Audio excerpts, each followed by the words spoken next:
Afternoon, everyone. Let's see, I'm going to mute. I've got Carrie Hicks. Can you hear me? Yep, can you hear me? Okay, loud and clear. Very good. Mike Minetti, welcome. Can you hear me? Yep, I'm here. Thanks. Okay. Ken Buell, I sent you an audio pin. You'll have to use that to dial in. Sherry Stone, I sent you an audio pin via email. You'll have to get that and enter that to be unmuted if you want to talk. All right, so let's make sure I got the audio working. Okay, very good. Okay, well, we had a good lunch here, and hope you all did as well. So this afternoon, we're going to focus on several technology outcomes of the SISE. The first one is we're looking at kind of the process for how do we make data more reliable, and then so what? What do we do with that more reliable data? How do we organize it for communities and use cases that the decision makers have told us we don't need more data, we need better organized, more reliable data. So this afternoon, the first session here, we'll focus on this. Our speakers today will be Carrie Hicks, you heard from this morning. Safe travel, Kelly, we'll see you. Carrie Hicks with Duke Energy, and Chris McIntosh, who's the co-chair of the GIS committee, is going to provide some backdrop and also some demonstration of the SISE the ORL executive dashboards, which were built for specific use cases, very fast decision making. So I love this part. It's great because I'm not a technical person, but I get it, right? You got to have a standard. I got it. You know, they have standards for, everything. Why not the data we use to make decisions that affect lives? I can't imagine that. So, Carrie, I'm going to turn it over to you. So, Carrie is with Duke Energy. She's the chair of our SISE committee. And one second here we go. All right, Carrie, let me give you the presenter. Okay, let me know when you have it.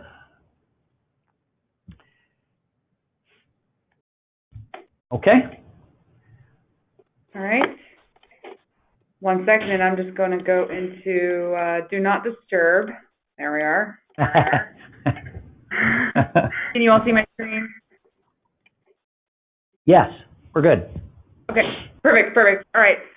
Well, good afternoon, everyone. Thanks for joining in on the technical session where we're going to talk a little bit more in depth on the operational readiness levels model. Again, my name is Carrie Hicks. You heard from me this morning, but I work at Duke Energy. I'm a data analyst here, and I've kind of taken on this effort. It's been passed along a couple people to get to this point, so it's very exciting, and we're really looking forward to seeing where it goes. So I'm going to be going through a presentation here that's going to give you an overview of the ORL model, why it came to be, what the thought process was, and then we're going to delve a little bit deeper into the specifics of the model itself. So just to start off with, I want you all to imagine that you're in a scenario. So pretend like you are a GIS analyst and you're working to support hurricane response for your company. You help support a web mapping application that provides situational awareness for higher up decision makers within the company you work at. A request has come to your desk, which is to find live data on gas availability at gas stations and add it to the mapping application. They say that our crews are getting bottlenecked by evacuating citizens and gas stations are beginning to run out of gas. So you know that you have to provide this data fast. You do some research, and within a few minutes, you come across an ArcGIS REST service that is displaying GasBuddy data. So some of you may be familiar with GasBuddy. It's an app that you can access online or download to your phone, and it shows how much gas is available at gas stations, what the prices are, et cetera. Anyway, so you grab the REST endpoint and you add it to your application, and decision makers then take that data and use it to inform routing decisions as they bring in crews from surrounding regions. So then imagine that you're on the other side of this, you're the decision maker in this scenario. You finally have that gas station data you were looking for, and you begin informing your colleagues that the data is available within the app. So within minutes, 50 people have viewed the data and used it to inform response efforts. So on the surface, this sounds like a win. So the decision maker asked for data, the GIS analyst went and found the data and provided it, right? So in this case, it ended up being a win, but it was also a close call. So after the dust of this event cleared, that GIS analyst went back and assessed the GasBuddy service and discovered a few troubling things. So first of all, there was no metadata provided with the service. So if you go to an ArcGIS REST endpoint page where you can actually grab the URL for that service, there should be some information on that page. You know, where's the data coming from? How often is it updated? You know, guidance to interpret the data. This service had nothing other than the standard attribution that is normally included on that endpoint. It was unknown who the data facilitator was. So we knew what the data source was. It came from GasBuddy. But we didn't actually know who had that data and then served it up to the web for other people to find. That was a question mark. And then it was not stated how often the service would be updated. So it turns out that this service was not being updated. It was a snapshot in time that showed open gas stations and whether or not they had gas. So if decision makers had used this data, say several days later, it would have been out of date. It would no longer have been updated. And there would have been no way for us to know that unless someone just happened to notice, oh, this isn't being updated. And by then it could have been too late. So this previous scenario happens all the time, and it can potentially have some major implications for not just disaster response, but really for blue sky, day-to-day operations as well. So had the decision makers referenced that data a week later, they would have been using old data, which could have, at best, delayed response, and at worst, that kind of bad data can result in a safety incident. So the operational readiness levels model was created to mitigate this. The ORL model is a tool that allows us to translate the operational readiness of a data set from the technical data characteristics into an easy-to-understand standardized ranking. Data sets are ranked between 1, which, as I mentioned this morning, is the highest level of operational reliability, to 4, which is the lowest level of operational reliability. The GIS analyst can quickly rank the data set using preset criteria. When they pass that data along to the decision maker, that person immediately understands the reliability of the data set without having to, go back to the analyst and say, oh, hey, will this data set ever go down? Or, what's the resolution? They don't have to worry about that. They have the ORL ranking. And then as that data set gets passed along to other decision makers, that ranking travels with it. So one of the major problems is I might send data to someone and give them a briefing of, here's this data set, here's where it comes from, here's the details, here's what to be cautious of, but then it's like a game of telephone. Once they then share that data with someone else, that information is not necessarily going to travel along with the data. So the power of the model is in the immediate recognition of data set reliability and of its shortcomings. So this allows for decision makers to make better data-driven decisions, and then ultimately for data providers to provide better data. Once data providers understand the kinds of criteria we're looking at, that helps them understand what people in our industry need from the data. So the image on the right there just shows kind of a quick overview of the model rankings. So anything ranked at a 1 or a 2, we would call quote unquote operational. So that just means that users of these data sets can make data-driven decisions with a high level of confidence. Any data ranked at a 3 or a 4, we call non-operational, but that doesn't mean that those data sets aren't usable. It just depends on the use case. So for many situational awareness use cases, for example, a data set that's ranked at a 4 might be in development, or it might be crowdsourced, as Tom mentioned this morning. So those kinds of data sets can be incredibly useful. But they may not be ranked at a 1 or a 2, and caution should be used when interpreting data at those rankings.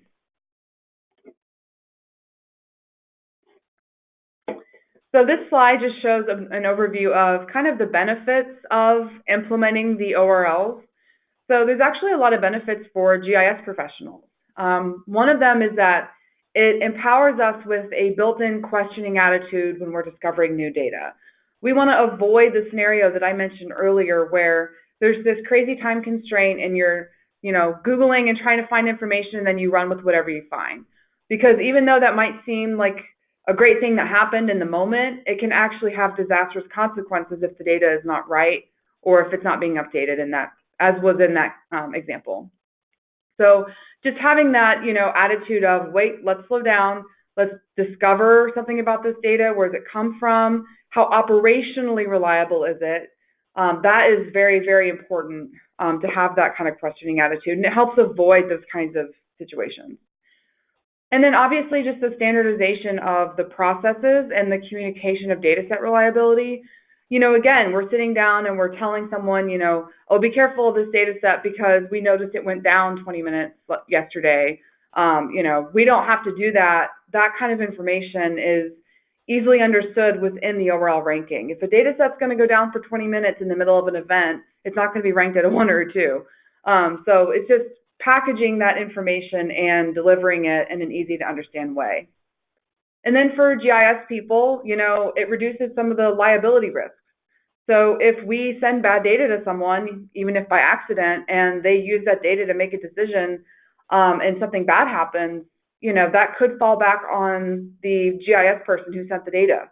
So it's just important that, we have these sort of processes in place to prevent those kinds of scenarios from happening. For the person in operations or the decision maker, the ORL model provides a simplified and rapid understanding of data reliability. Like I mentioned, you look at it, it's an ORL 1, you have immediate recognition of what that means. You have improved safety and efficiency as a result of reduced risk. So having that reduced risk will hopefully improve safety and allow for more rapid power restoration. And then it allows you to make more informed decisions. You have the data, and having the understanding of how confident you can be in the data can hopefully make your decisions more well-rounded and informed. So this slide is actually going to demonstrate something that Tom showed earlier this morning, which is the ORL model decision tree. You can see, but I was taking a sip of water. That may happen a few times. All right. So what this actually shows is a graphical representation of the logic within the model. And it's very, very simple. I think one of the most powerful things about the ORL model is in its simplicity.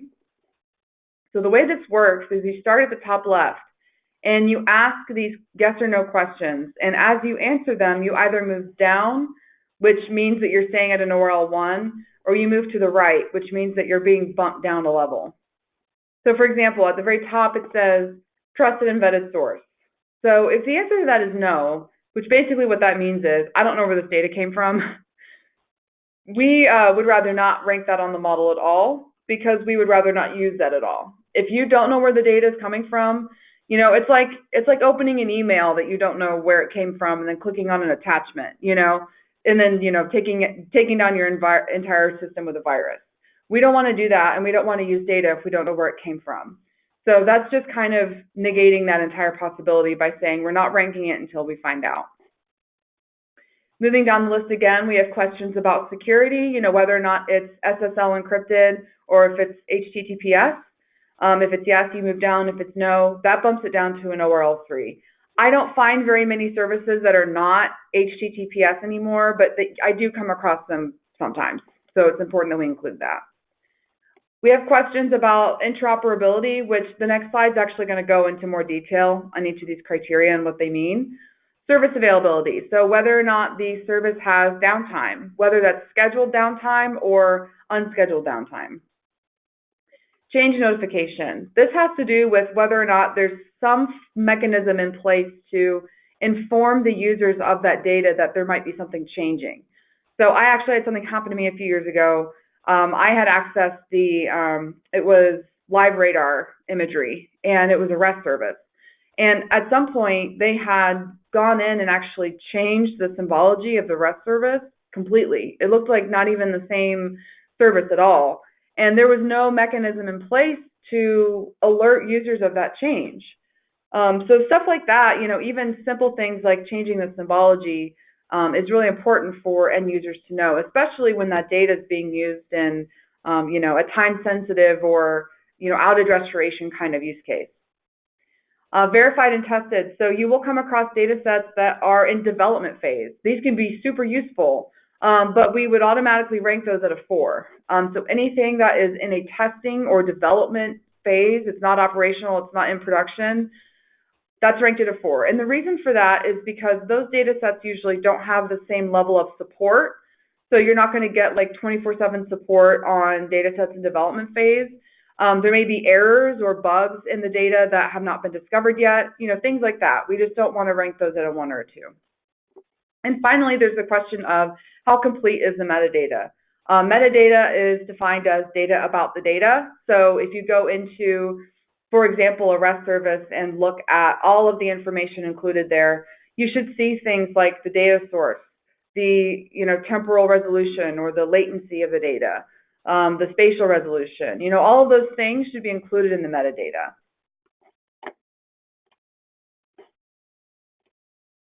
So moving on to the next slide, this one is actually going to go into detail on the different pieces of the model. And it allows you to it provides guidance on how to answer yes or no. So if you're not sure how to answer one of the questions, it gives you that information. So for example, data shareability, this is the interoperability question. It provides a description of what this criteria means. So basically, data shareability or interoperability means that the data set is in a format that can easily be shared as well as consumed in a common GIS framework.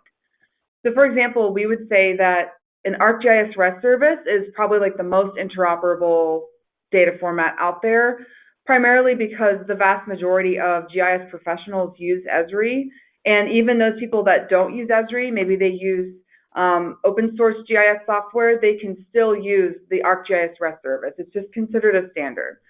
So if it's in that service, or it's in that format, that's like the highest level of interoperability.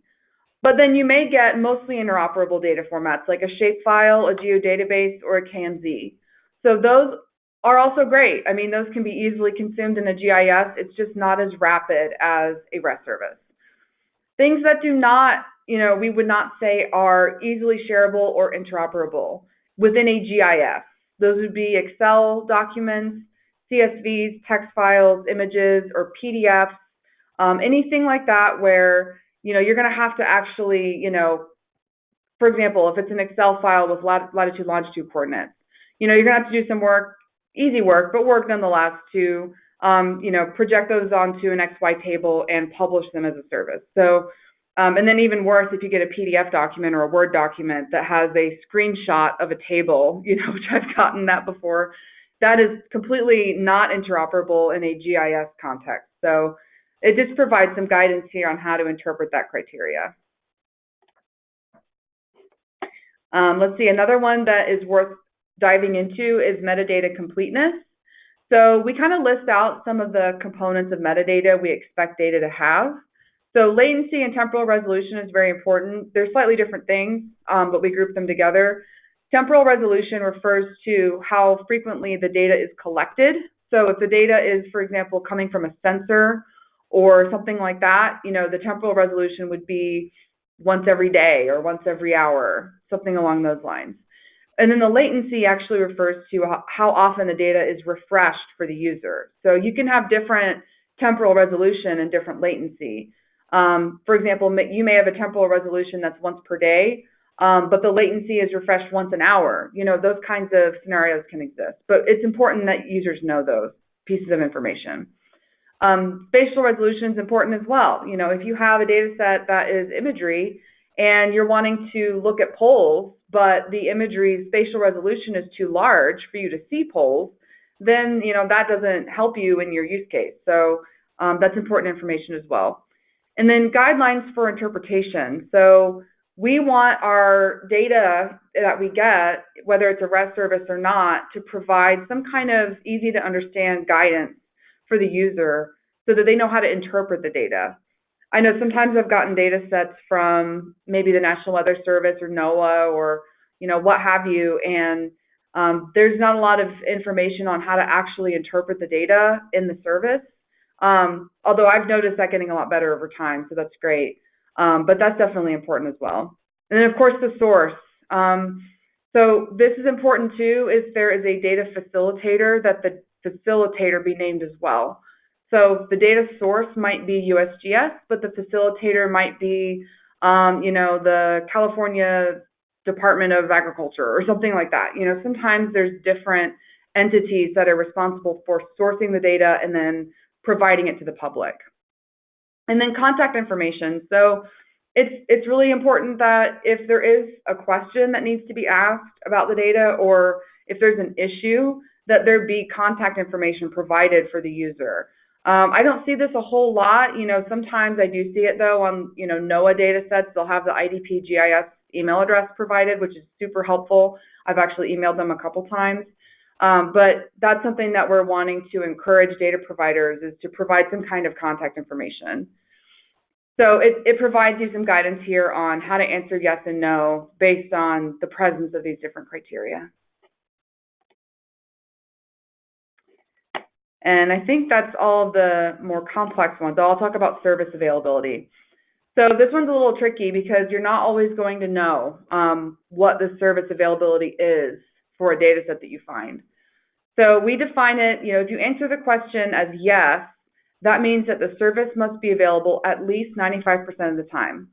So that information was either confirmed from the data provider, or you monitored the service over the course of like 6 months with a service like AlertSite, which is, AlertSite is really useful. As a side note, we use it at Duke Energy, or I use it to monitor the performance of APIs.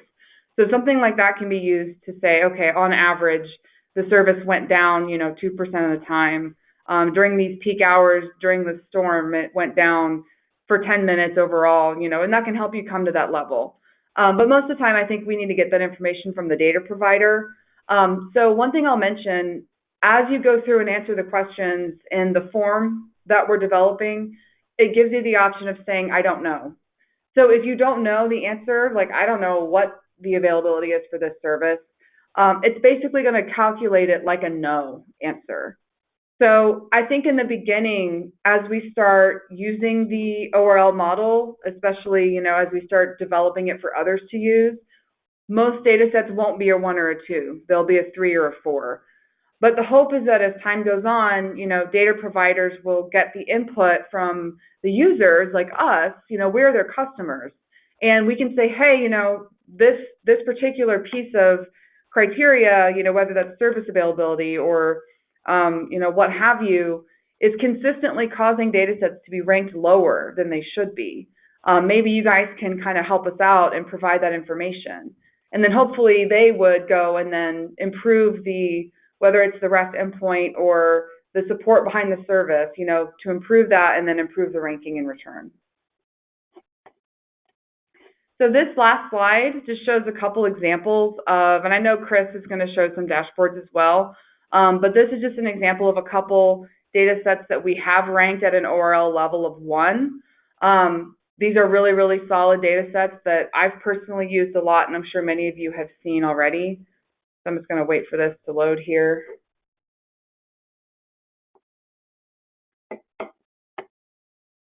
Okay, so one of the services that I'm sure many of you have seen is the National Weather Service Watches, Warnings, and Advisories. So I'm going to zoom in a little bit. Why don't we zoom in here? So these polygons represent the watches, warnings, and advisories from the National Weather Service. And this is a really, really good source of information. It's updated very frequently. The REST endpoint contains a ton of information. It's just a great example of an ORL1 data set. We also have the National Weather Service river gauges.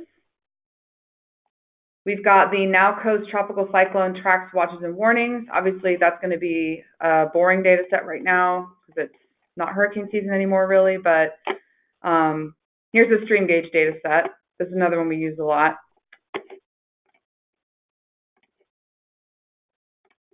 And then we also have the Now Coast Short Duration Hazardous Weather. So this one's a little bit similar to the Watches and Warnings, except it covers what are called short duration events, which I don't know if there's any on the map right now.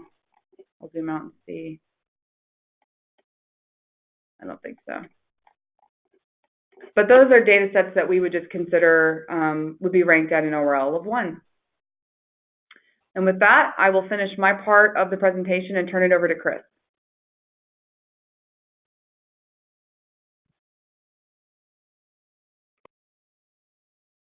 Thanks, Carrie. Let's see. Thank you, Carrie. Let me get Chris. Chris, okay.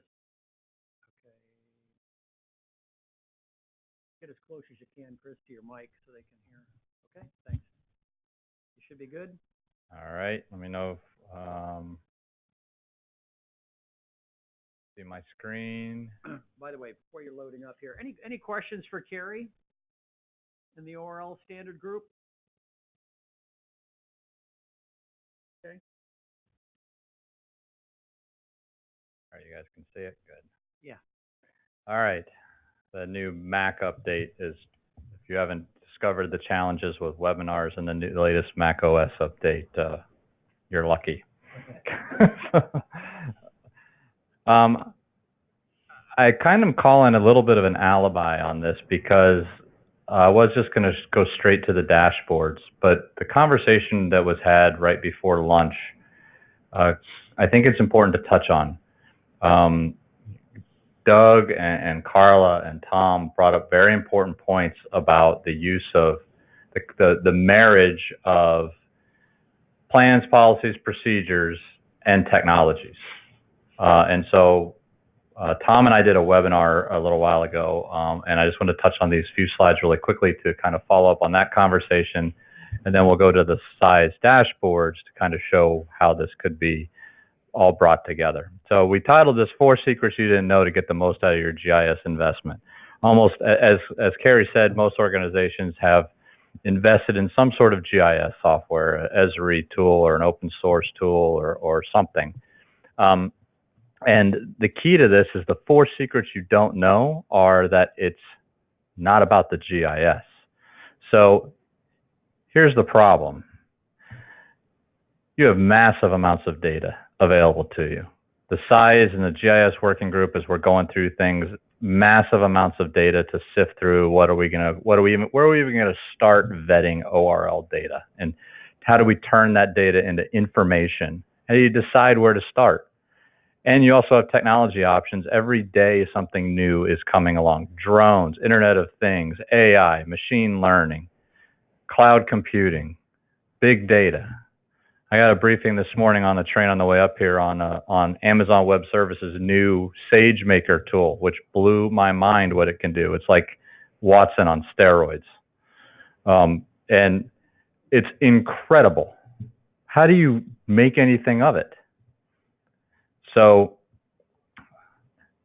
I will make it larger. There we go. So how do you know where to start? How do you know where to start when you're trying to do this and operationalize it? In the meantime, disasters are happening and you're responding and recovering and all this other stuff. How do you get to these dashboards we're going to show you? A decision maker's dashboard that's responsive, shows you what you need to know, when you need to know it, and encompasses all the latest of the technologies that you already own. For example, in an Esri dashboard, things like auto focusing and conditional formatting and all of that kind of thing. There's a process, and this is the process that the GIS working group is going through. It's a simple process that builds the unity between the technology and the operational needs, and it starts with the people. It starts with the process. To be frank, it starts with when you get a phone call at 2 o'clock in the morning, every single one of us that has done anything in an operational role has 10 questions in their head that they want answered. And that's where we start. We follow this process through the GIS working group. Well, we start at the right. What are the user needs? What are those questions you need answered? How do you need them presented to you? Do you want them in an alert? Do you want them in a map? Do you want them in an app? Do you want them on a big screen? Do you want them on an iPad? How do you want to see it? Even things like the colors. If you're going to put a big dashboard up on a big screen in a fluorescent lit EOC, you probably don't want to make it white. So you think about all of those types of things, which ultimately gets you to the data sources, which is where the ORLs come in, those ORL vetted data sources. And then you build this back left to right. So secret number 1, it's not about technology at all. It's about looking in the mirror. Where are you in your organization? What's your as is? What's your current state? How are you doing things? I really wish Tom was here to hear this part. How do your briefings go down? Are the same people asking the same questions the same way every time? Are you wasting time explaining things for 30 minutes that could be captured in 30 seconds if they were presented in a right way? What's the environment you're working in, or what's the regulatory environment, the political environment, the legal environment, the financial environment, all of those things. You have to really be honest about assessing that, because we had a conversation earlier about, well, we can't share data because the lawyers won't let us. That's part of the environment. You have to address that. What's at stake? Why should we change? Do we need to get better? What happens if we don't get better? Will people die? Do we lose money? Are we less efficient? What's the reason for change? Because change is hard.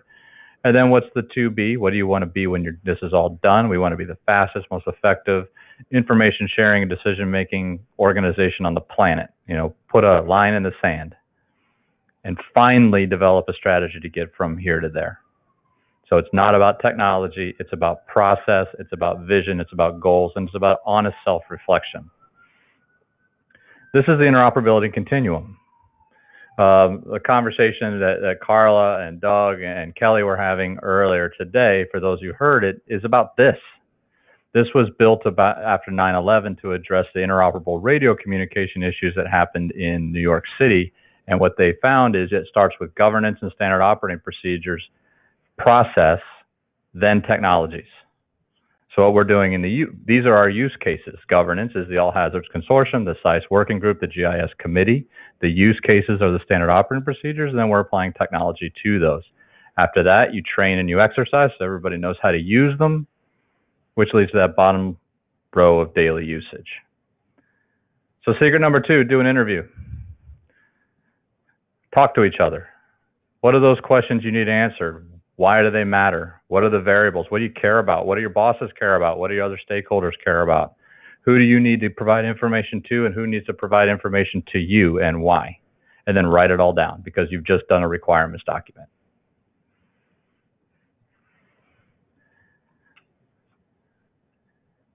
After you've done that, create a display plan for your operations center. This is kind of what Tom was talking about. This operations center can be a building or it can be a conference call.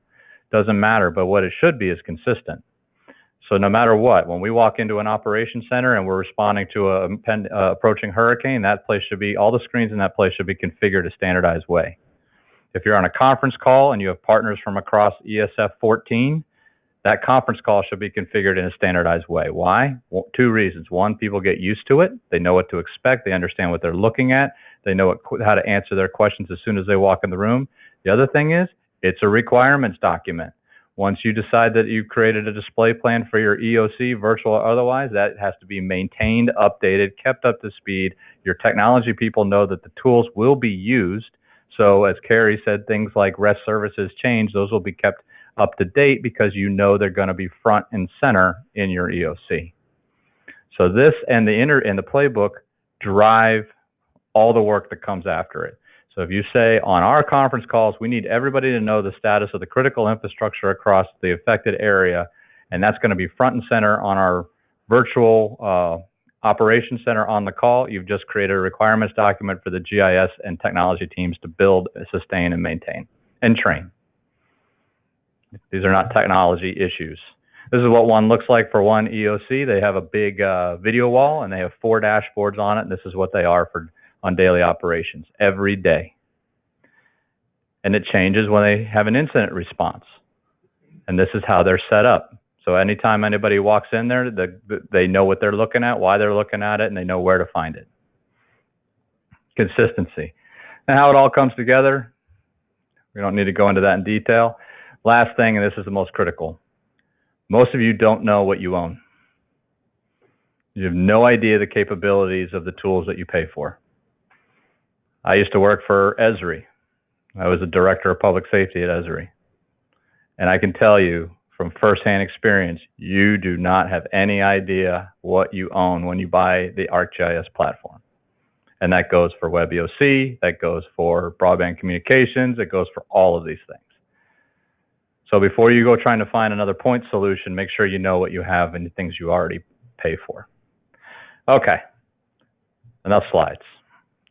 let's show some real stuff. So I'm going to show you the SISE dashboard. Now, this is the culmination of the GIS working group going through this process as we go through use cases after use case. Tom already showed the first one, traffic. Okay, it's always funny. Every time I interview somebody about what they want to know, the first thing is basically the 5 o'clock news. I need to know traffic and weather. Okay, but it's true. Every emergency manager in the world wants to know traffic and weather. And when we went through this with the GIS committee, it was the same thing. As Tom said, this is an aggregation of national data sets into a single feature being provided by a content provider.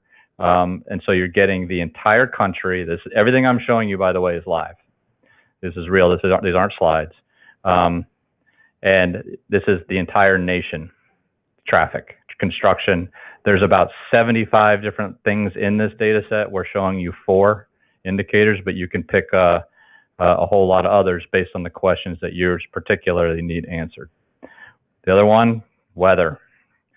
As Murphy's Law goes, whenever we do a weather demonstration of a weather dashboard, there's no weather.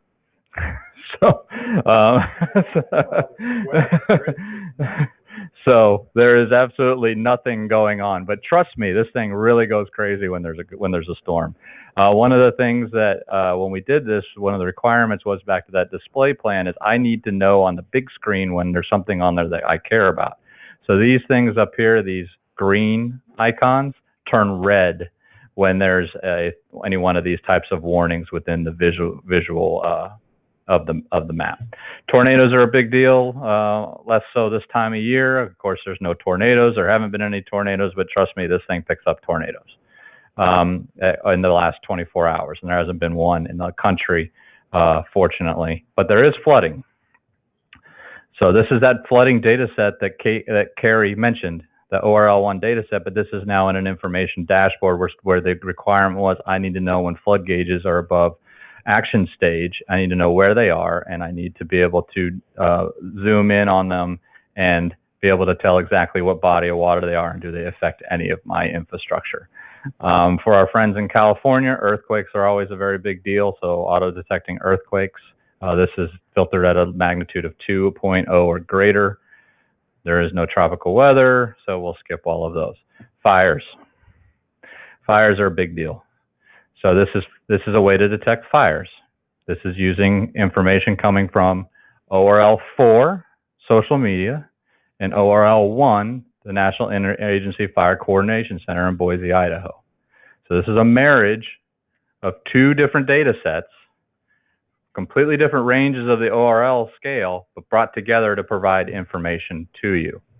And you know what you need to look at. Also, this, because it's coming from NICC, shows the fire perimeters, and you could very easily drop your assets or infrastructures in there and know if any of it was being affected. Last one I want to show you is incident detection. Now, this is an example of an ORL4 data set. This is crowdsourced. This is coming off social media. But it is validated by a human. So it's not somebody said my car's the bomb and it comes up as a bomb threat. Okay, which when you read these things, we'll have that conversation offline. It's pretty funny, some of the things that come through. But it is ORL level 4, meaning it's coming from a crowdsourced source, but it's not bad. It provides initial tipping and queuing potentially to your organization that something has happened. And then you go find ORL level 1 sources to validate it. So there's an example of why the ORLs are so important. You can use untrustworthy data to drive you to find more trustworthy data. And this is an example of being able to do that. There are also use cases that are in here. And by the way, this, if you're not aware, this story map is in the SISE website. Tom will socialize where. And for you to play around with. It's all live data, and it's there for you to use. This is a demonstration of pulling in Walmart data. Here's a tornado that occurred over the past week. By the way, that was near my house. but these are the number of Walmarts, open store status. You can look at directions to the Walmarts, all of these kind of things. So this is an interactive application that's in the SISE story map for you to use. We also have a damage assessment, which is the one we're really focusing on in the GIS work group right now. And this is an example of what we call a swipe map from Mexico City Beach. And you can see kind of this, the left is before, the right is after. So there's a way, very easy way of putting before and after imagery side by side. Again, back to you don't know what you own.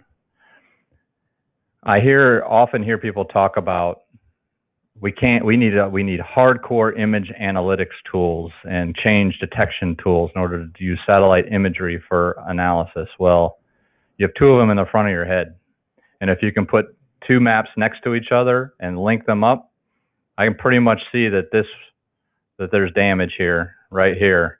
And I can zoom in on it to a pretty extensive level and see the impact of this on these facilities. So doesn't always have to be a massive technology solution to accomplish the goal. We just had a presentation on Friday from a potential partner who does 1.5 centimeter resolution imagery. That's like you can see the screw in the license plate type imagery.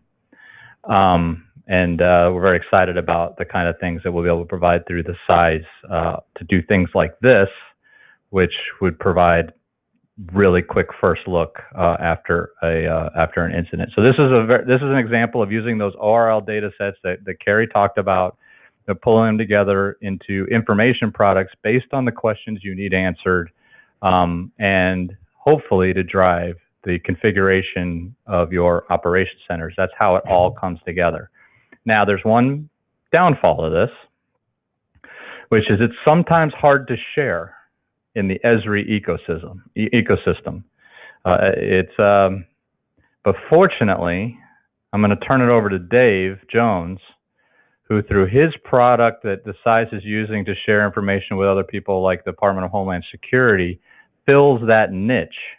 And now we can take this kind of hardcore GIS capabilities and get it to people in a way that protects the data source, and allows you to get the information, as we say, when you need it, what you need, when you need, and how you need.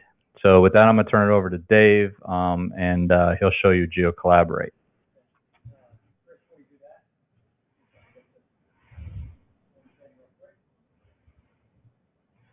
Is your microphone on, Tom? Now, can you hear me? Yeah. Okay.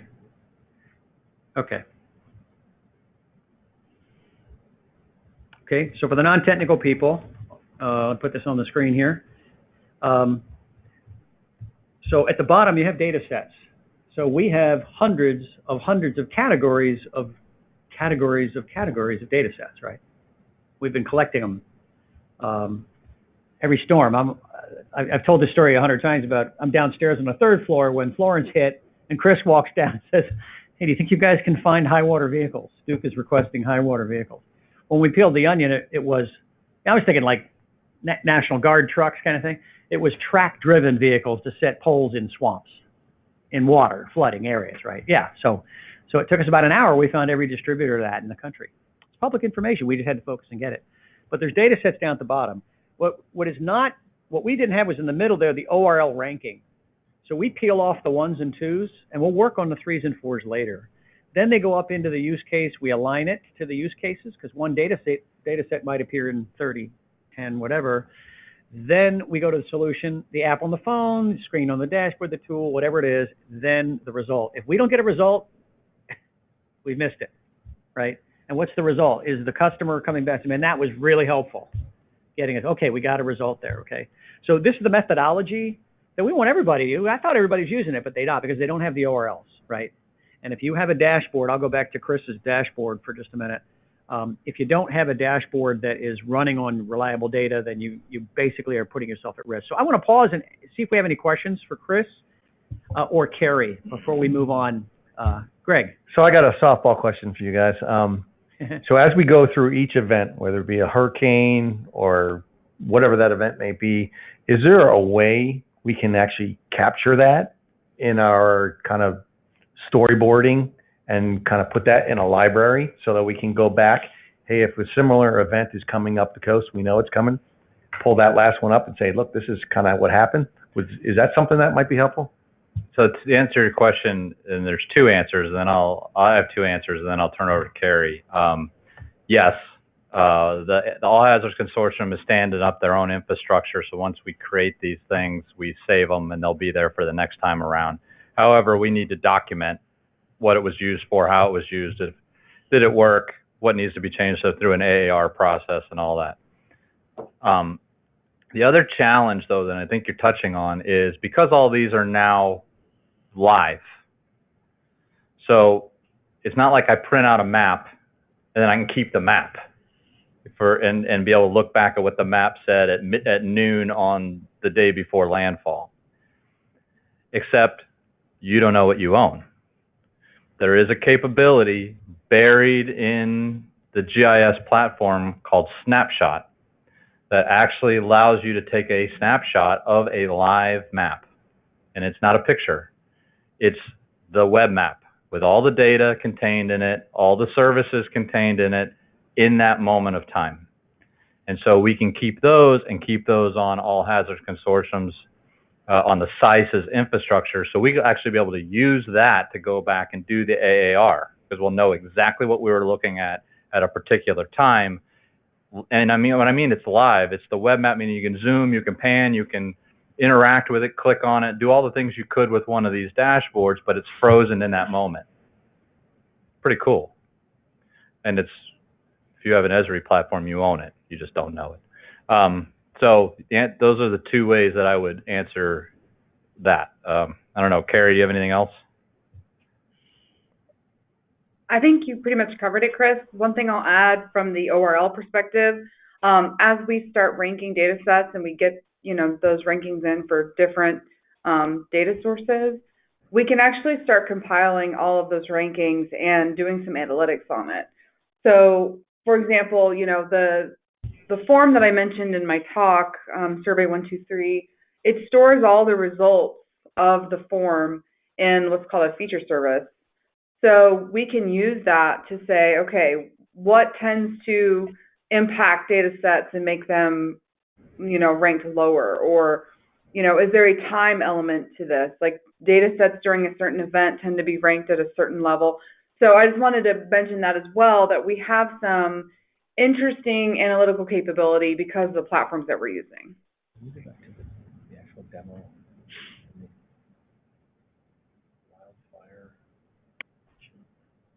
Yeah, let me switch back to Chris. Oh, he's driving? Yeah, let me switch it back. Chris, I'm going to give you the screen back. Chris McIntosh? Yeah. Chris here. There was another Chris here, too.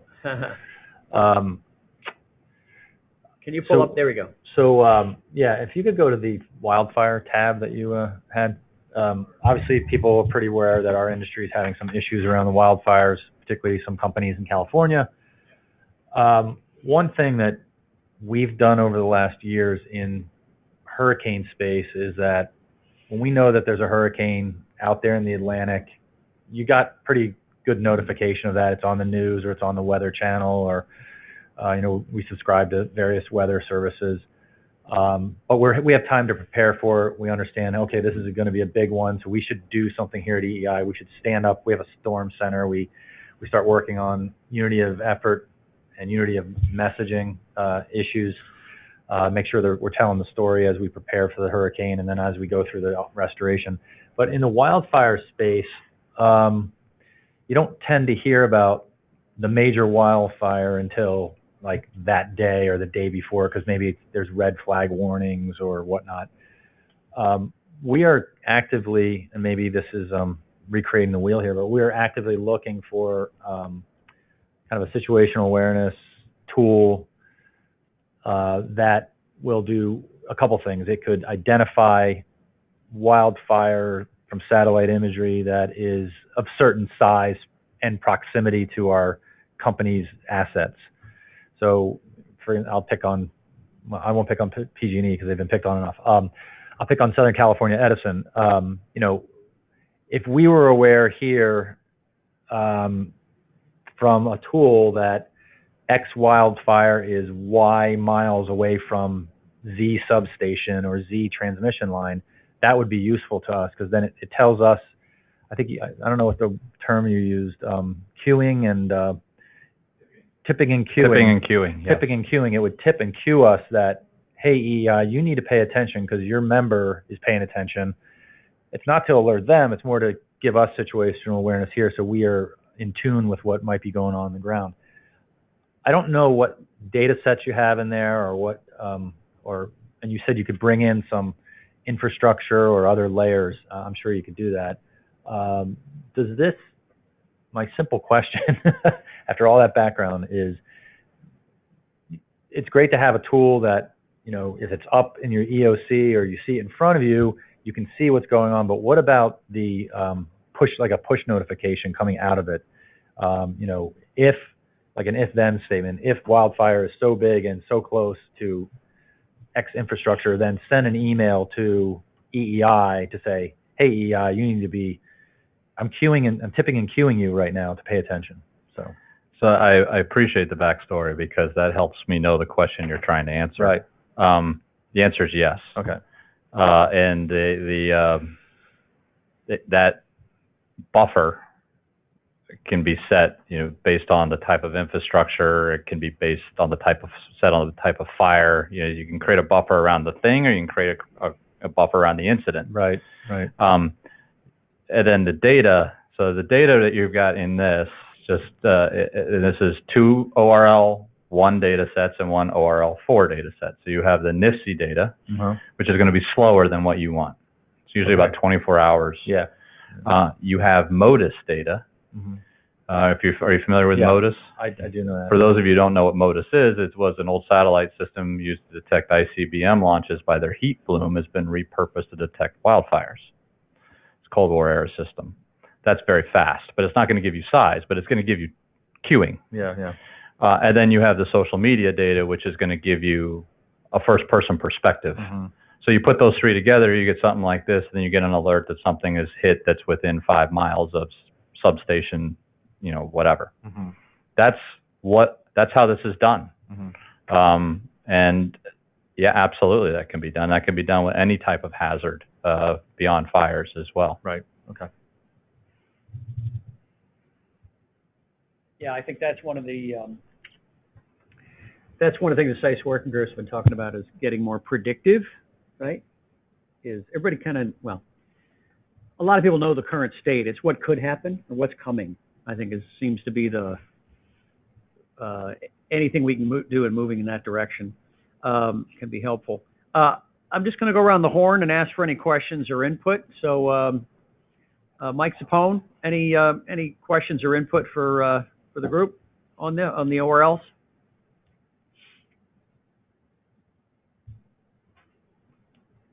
Okay, Mike Minetti. No, I'm good, thanks.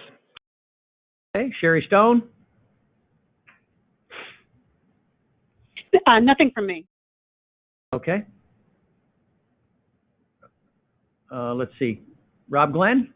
I think, Rob, you're muted. Hang on.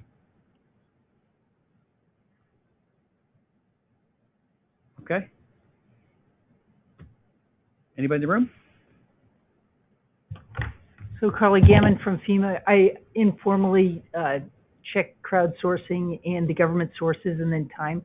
And since 2018, soccer moms have beat Department of Energy, Treasury, Interior. So the tipping and queuing, we have 2 crowdsourcing, like 20-year-olds. I walk over and go, what do you see popping? Like pop.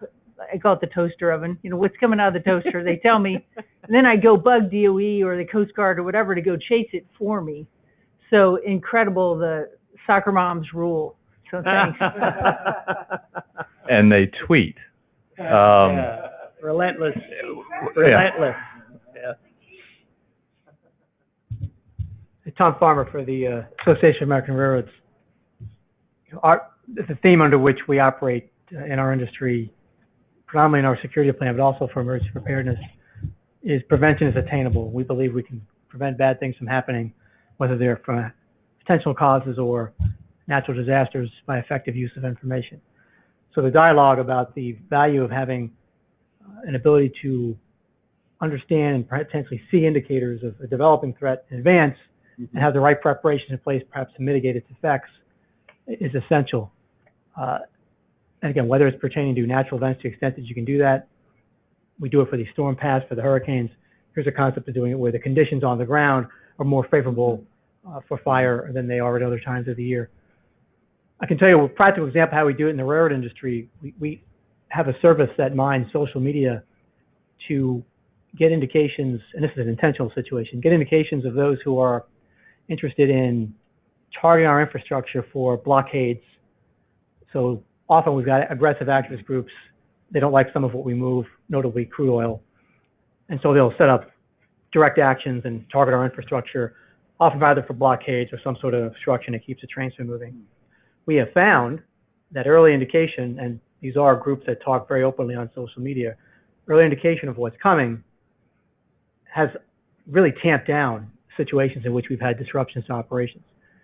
So we're able to share that information, not just with railroads, but also with local police. And usually a local police presence in the area of where these actions are planned prevents them from going from a constitutionally protected demonstration showing we don't like fossil fuels and we're going to use the railroad as a backdrop, to getting onto the tracks, trespassing, which is a crime, blocking infrastructure, causing disruptions throughout the rail network, and creating a public safety hazard. So similar example, and we've already got, and we're working actually in concert with the pipeline industry because they have found themselves subject to this activity with more frequency than us. And so we're sharing this data with them. But another area of interest where, again, based on taking indications of where this activity is anticipated, we're able to have the right security presence in place that can, most importantly, narrow down the risk to safety. Railroad tracks are not a place to be messing around. The sad reality is, if you're an opponent of fossil fuels, being on the tracks and causing blockades, you're creating conditions in which the derailment that you don't want to have happen is actually more likely to occur. Because I can assure you the locomotive operator is going to do everything they can to keep from hitting people, and that's going to mean putting brakes on the trains in a way that can cause the sort of accordion effect that you see when particularly derailments of tank cars occur. So this type of approach, again, trying to use information for prevention and risk mitigation is vital. And if there were interest in what we do, I know it gets in kind of a touchy area because there is that fine line between what's lawful protest and what's not. We think we found a good divider on if you're advocating coming on our infrastructure, blocking it, damaging it, you've now crossed the line from peaceful protest into criminality. And most of our major railroads have police forces that can deal with that, but we also work very closely locally. So I applaud this effort because it's creating the sort of opportunity for risk mitigation that otherwise wouldn't be there. Well, let me make a comment real quick. One of the things we're trying to work on, a data set by itself can be pretty cool, right? Where I think within the SISE where we see it is where you take data set A and then overlay B and C and D, and now it's a new product that doesn't exist anywhere, right? And it's I want to call it a trusted mashup of trusted data. We're not there yet, but as we get into some of these use cases, it's one that pops to mind is the fiber cut. During Michael, we had all the fiber cuts down in Florida, right? Many, many cuts, and everybody thought, the power sector guys are setting poles cutting fiber. Well, after talking about it enough with Comcast and the other guys, we discovered, yeah, maybe, but it's really more the debris removal crews from the county and the state, right? And it made a lot of sense to me. Well, a lot of that fiber in this country goes along with the rail sector, right? So these things start crossing over, right? All the more reason for a standard to rank the data so we know what we all mean. Is it reliable and good enough to talk about? But then creating use cases around and exercises and bringing in data so that you have truly a unique composite decision tool. So Esri provides this story map layout. This is standard Esri software, okay? It's kind of like Office. How many features do you know how to use in Office? Maybe 10? Okay, 5, right? Esri, what does Esri have, like 100,000, right? Yeah, exactly. What, you mean they have word processing? Yeah, spell check. But this capability mixed with Carrie and Chris and the GIS committee's work, they're working in the basement, right? The foundation where nobody really sees that. This is what they see. What's unique about the SISE is that the data here has been ranked. So we don't have to waste time double check for the most part. The data has been ranked. We'll talk in our next session about how we label it. So you put context for the data people that need to know, okay, what's the metadata? What's the macro data pieces to this? The decision makers don't really care about that. So, can I trust this? Okay, based on that, I need to do this. And that's kind of the vision, but there's a lot of groundwork that has to be done. Unfortunately, there's humans involved. So there's training, there's education, there's agreement, there's legal policy process, all that stuff. But anyway, Tom, thank you for the comment, because I keep coming back to this use case on fiber cuts. Just so you know, the SISE is running campaigns to test topics in the United States. So I wish Abel was on. He could tell you, we ran a 5-day test across 5 topics. 48,000 people were surveyed in 5 days. And without question, the #1 ranking issue was the reducing of fiber cuts. Like 3 times higher than any other topic, right? And they came from every sector. They came from communications and roads and rails, airport. We had Air Force people chiming in on it. It was really fantastic. 5 days. Remember that digital outreach? That did that for us. We just ran ads and just let it sit there, and it came back. So this is going to be a big one going forward. It affects everything. It affects comms, cyber, switching equipment, refrigeration, everything. I didn't know it was that big I didn't realize that. So this is one of those aha moments where we can look at these interdependencies, between these sectors, and then find those data sets, mash it up, and now we've got an information product that just doesn't exist because you're mashing data together. Greg, you got a comment? Yeah, so Greg McShane here. And Tom, we've had many of these conversations on our Friday calls, but as we kind of start peeling the onion back on more and more data, does it make sense for us to really look at more of the data framework, other elements of that, whether it's the data cataloging, the data tagging, as we start to kind of lift off these things? We're in a predicament, even at DHS, that we're so far down the road that we haven't done a lot of these things, and we're catching up to do them with some of our strategies in the data framework. So we've had our chief data officer on some of our calls, and to see and look at the ORL standards, and they bought into it. They think it makes sense. It's the right thing to do, and however we can start incorporating that kind of capabilities into DHS CISA is a huge win. So Tom, yes, so right now we're in the use case by use case. A lot of it is educating, a lot of it is exploratory, a lot of it is awareness building. But you're absolutely right. The next step is operationalization. See, I said it, John. of the SISE, as people are actually going to start using these products, and that means we need standard operating procedures for all of those things that you just said. Yeah, and Greg, to that point, a lot of people aren't aware is the significant part of the NICC Challenge program, right? And Jay knows this, was that provided funding for private sector to innovate without strings, really. Just make it happen. And we found out very quickly that for something to sustain, it's got to be more than data, right? It's got to be exactly what Chris. It's got to be people, process, technology, and it has to be sustained. You can't just throw data or technology, because now you look like everybody else and you can't tell the difference. So this takes time and it's kind of grunt work, but I think Carrie, Chris, and the GIS community really kind of put the bricks together. The SISE work group is working on the what is the problem we're focusing on, the use cases. The GIS community is how we're going to address them and create products and partnerships. And again, we're just pulling nickels and dimes together and trying to do it, right? So we're not fully resourced yet, but we're getting it done with the base, right? And so to me, it's building those base pieces. But every storm comes up, we go like, hot damn, we get a chance to try something out, right? So we're like, the states are very innovative. They test everything. Persia is a great example of that. Persia will test any idea. And it was during Florence, she said, hey, why don't we use Walmart parking lots as staging sites for electric crews? That was just off the fly. I got Mike Zavone on the phone. 4 hours later, I typed up a little thing we all agreed to, and we sent out to the electric sector. And after the storm was over, Duke's CEO on CNBC said, that was one of the most innovative things I've ever seen, using Walmart's parking lots to put staging crews. So now we have a use case around that staging crews, and that'll be a data set in here. And so anyway, I think this is a big little thing.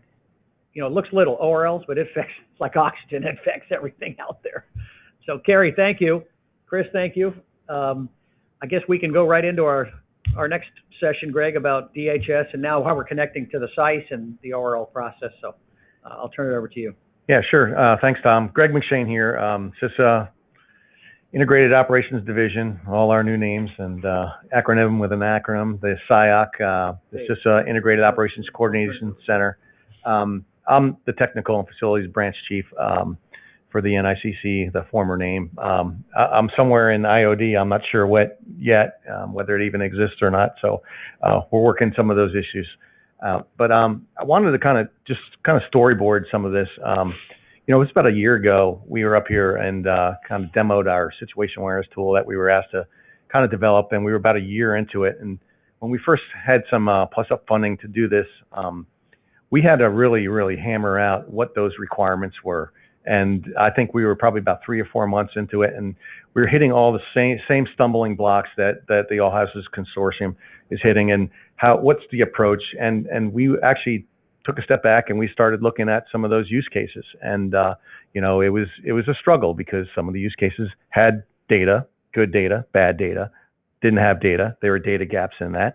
And we really tried to kind of take a step back and say, what are really our objectives and goals in this? And I go back to the days when we were in the Critical Infrastructure Crisis Action Team, the CAT, over at the NACC, the Nebraska Avenue Complex, and Mr. Kolosky and Mr. Krebs were in there, and they were looking at our current tool capabilities. And at the end of it, they came back and said, we want something interactive. And that meant something geospatial. And it wasn't just a dashboard. It wasn't just something very static, but how is this helping us make an impact, value, come to the table with something of value? So the initial request was to develop a situation awareness capability around our watch operations. Yeah, really cool. All right, we can do that. We need to really close the gap on government and private sector data and information. And we need to better share that information and data. It's got to be interactive. It's got to be a geospatial capability. It's got to solve operational problems and enable better decision making. So, with that, we understand the whole information sharing. There's things we can share. There's things we can't share. But if there is something we can share, we should be sharing it. We also have things like PCII data, CVI data that we just can't share with everybody. So we've got constraints in that level. So how do we do that? And we've taken an approach of, hey, maybe we turn off some of the layers in the geospatial.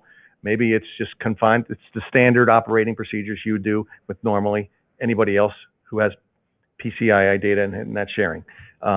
Where we very much have looked at some of the things we've been doing on the All Hazards Consortium side is that we built out similar capabilities of what we've already done on the DHS side, but yet there's different data sets on the private sector side that show of value, different use cases that show value. Yet there are some other commonalities, such as hurricane data. Our authoritative source for weather data is NOAA. It could be different on the private sector side, depending on where you are in the country, regionally, et cetera. So we completed that rollout, our second rollout of the tool last August. We piloted some initial capabilities of a third-party vendor that provides social media and news feeds into that. It's got tipping and queuing, and that kind of where it starts to unravel for us and our watch operations on how we use the tool. So that will key into, hey, look over here. There's some weather issue going on. Let's pull up the weather dashboard, which will pull up a geospatial capability linked to that board, but it's automatically set up for the watch analyst to handle that. Whereas before they were going to multiple websites to find that information, collect that information. So this gives them that head start to move forward in the issues and challenges that they're trying to solve. So, again, similar use cases, the hurricane, weather, wildfire, different data feeds for each of those capabilities. So but we also piloted a capability called GeoCollaborate, and this was kind of that nugget that we turned over.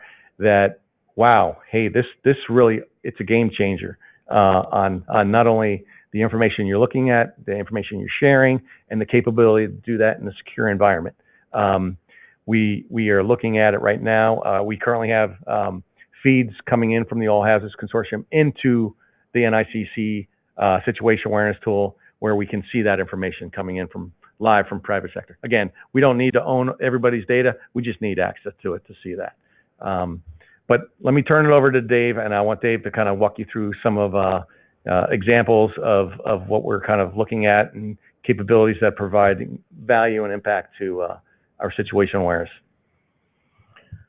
Great, thanks, Greg. This is what you have on the screen here. I have a couple of slides I just wanted to go through first before we do the live demo showing data sharing and across different instances of GeoCollaborate, and that is really the high value of critical infrastructure and data integration brings. So the Fleet Response Working Group in SISE is really continuing to build its network of trusted partners. Those partners hold and produce a lot of critical data, and the SISE partners will provide and consume key information that can help their businesses move forward. And that's some of the workshops that Tom and the All Hazards Consortium has been having up in Pennsylvania and elsewhere about private sector groups really working closely together so they can bring a lot more to the table when it comes to information sharing. And then provided information can also be helpful to DHS and CISA for improved situational awareness, just like Greg was talking about. And then when you can share it across that information platform, that data does not get retained by those who are using it. So no one can download and save that data. So they don't take possession of it, which is really critical because that means it can't be FOIA'd later. And so, Tom, I'm just going to skip by this a little bit unless you want to say anything about this this particular. Okay, sure. Key point for DHS is a thing called PCI, PCII. And that's really the private sector asking the same question, is who's going to look at it, okay, and for what purpose, and for how long? Right? It's the same, it's a protection framework. What we try to do within the SISE when we started designing this, if you can see from the left, you got users, right? And what GeoCollaborate does is it takes the data, encapsulates it so that people cannot own it or take possession of it, right? And within the PCI, we wouldn't go ask DHS for data from Verizon if it was PCII protected from DHS. First of all, the attorneys would never let it happen. So, well, we would say to DHS, hey, introduce us to Verizon, and we'll see if we can get a direct agreement with the SISE. It just keeps DHS out of the loop. But the key is we're looking at the same data. Does that make sense? And that's what GeoCollaborate allows us to do. It allows us to look at the same data based on multiple use cases. To our knowledge, it's the only technology out there that allows us to do it. So I didn't want to blow by the PCII piece because that puts federal government in a position I don't want them in. Quite frankly, it's a legal position I think for the feds to be in. They want to share it. And the private sector says, okay, I'll let you share it, but boy, don't you share it with anybody else without a lot of work, right? And the SISE can bypass that if the company's open to it. So anyway, Dave, I just want to chime in on the PCII thing because that's really critical. And of course, GeoCollaborate is how we do it. Okay, go ahead. Okay, Tom, thanks. So in the next slide, what I want to do is just describe how GeoCollaborate creates this environment where different sectors can share information but not give up their data. And that is on the left-hand side, you have the private sector partners where they're collecting data, they're creating information to help their business and keep it moving. It's in all sorts of different formats, could be geospatial, could be CSV files, could be images, things like that. And so those private sector organizations can share their data into the SISE. We have now set up 5 separate instances of GeoCollaborate within the SISE. We call it 1SO, 2SO, 3SO, 4SO, and 5SO. So this data can go into any one of those instances, and then the SISE can simply turn that information on and share it back with other private sector companies that could be used for transportation. Could be used for things. That's going to be sensitive, competitive information, but information that can perhaps help coordinate whether or not where fiber cables are, or where they're going to be cut, or things like that. And then at the same time, DHS and CISA can consume that information as well. So now DHS and CISA are able to pull in information from the private sector for as long as the SISE keeps it on. And if the SISE turns it off, then that data sharing stops. And so those organizations no longer get that information. And of course, because DHS and CISA have an instance of GeoCollaborate, that through the followers can be shared out in real time to anybody in the field, states, municipalities, responders, things like that. And DHS has total control as to how long these folks on the right-hand side see that information. So like Chris with the dashboards and using Esri and powering up all these services and things like that could all be inputs into GeoCollaborate. So those critical data layers can then be shared out, whether somebody has an Esri license or not. So somebody could be pulling up their tablet or their mobile phone, go to this URL, turn GeoCollaborate on, and boom, they're getting the data in the middle of a telecom that they're talking on in their phone, figuring, hey, we need you to go to this street corner, circle that street corner, and start adding information. And Dave, that's a really great point because, again, with a lot of our partners over at NBEOC, FEMA, that may be a great capability when we do our private sector type calls, when you have a briefer come in and you want to give that interactive capability so people can see it and understand it that much better. Yeah. And if I may, I mentioned the gap in the Esri sharing model, and this is it.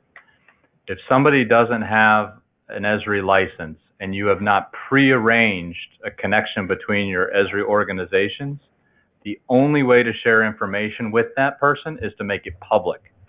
That's a setting. With GeoCollaborate, you can do that in a targeted manner, which you cannot do on the Esri platform. That's the big difference here. And again, this is a crawl, walk, run kind of approach. And we have piloted the initial capability. We have feeds coming into the NICC watch. Again, we're getting used to it. They're just getting through the final weeks of hurricane season, and now is the time and opportunity to really hammer it in with a little bit of a training, maybe exercise, and just making those connections with those folks. And I think that would be of extreme value.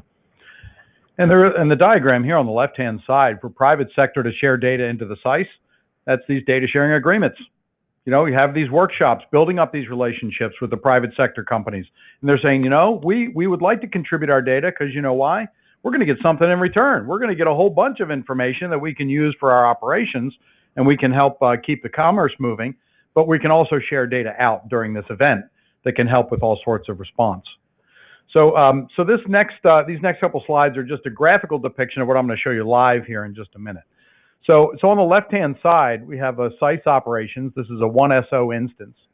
And, this is a geospatial message that I created, and it's just blown up here so you can sort of read it. And then you have the CISA operations dashboard here looking at real-time weather watches and warnings. But they have in their GeoCollaborate instance this little drop-down menu that's called InstaShare. And InstaShare means that if they want to see data that the SISE has staged for them in the 1SO instance, all they have to do is drop down this menu, click on 1SO, and then the information comes in. So what the SISE operations was staging here is dry ice manufacturers. Where are there people that manufacture dry ice? So you can see that the dry ice manufacturers went into the CISA NICC instance, and so did the geospatial message that is targeted in a particular geographic area. So SISE didn't create these layers. SISE is pulling these layers from another instance of GeoCollaborate, and that's being provided by private sector partners.